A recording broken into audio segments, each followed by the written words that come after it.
We were able to get to financial freedom in 8 hard years and I want to emphasize hard, like hardcore sacrifice, spending no money, hustling, working every single day. Here's the realistic, most practical way to get it done, because everyone knows how to save, but nobody saves. This is how do I make this real? I get a second savings account, and we call it a sacred account because it's sacred. And I actually think this is not your money. This money is not for you. It's for your future self.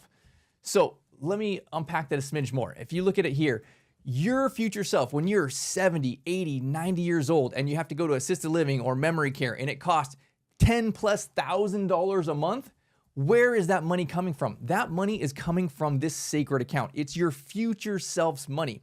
Your personal savings account, man, that's your money for right now, for this year, for next year, right? Your rainy day fund is there. Your oh crap money is there. Your retirement money should not be there, right? You may have a 401k or some kind of pension. Great, awesome. Do that, do your matching, do all of that kind of stuff. But you should have a sacred account that you and your spouse have set up, and you've got this plan together, and you're paying yourself first. You're taking your top line income, what comes in on your salaries or your deals or whatever, your commissions, and you're pulling off that 20 or 30 or 40%, and you're sending it to this sacred account.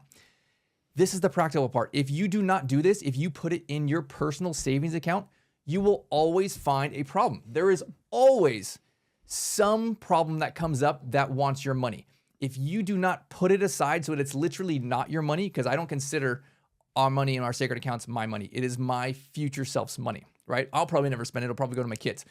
But you have to look at it from that perspective. It's not your money. And when you do take this paying yourself first idea, you take it right off the top and you put it right into your sacred account. That is what will make a difference. You cut 20% of your spending, man, because then you'll be rock star. You'll be in an amazing spot.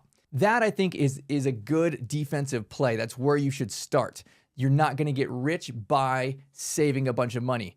No rich people get rich that way. They get rich by making more money, right? That was what we talked about last week. That is the most important. After you stabilize and you balance your personal budget, then you focus all of your attention on the most important part, your income. That's the most powerful number.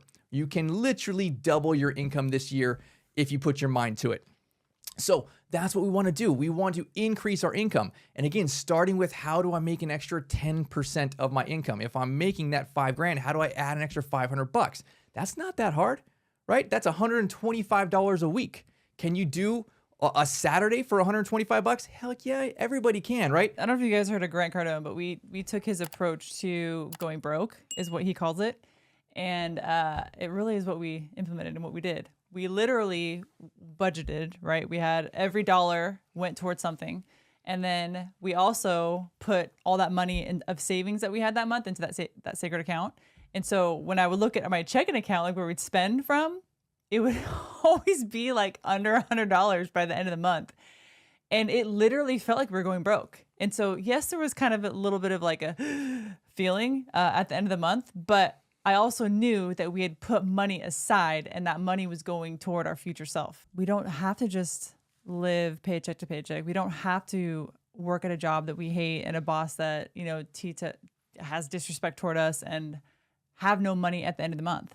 I think once we learned that there was an option for money to work for you, that was really when we expanded our minds to believe that, hey, maybe this can happen for us.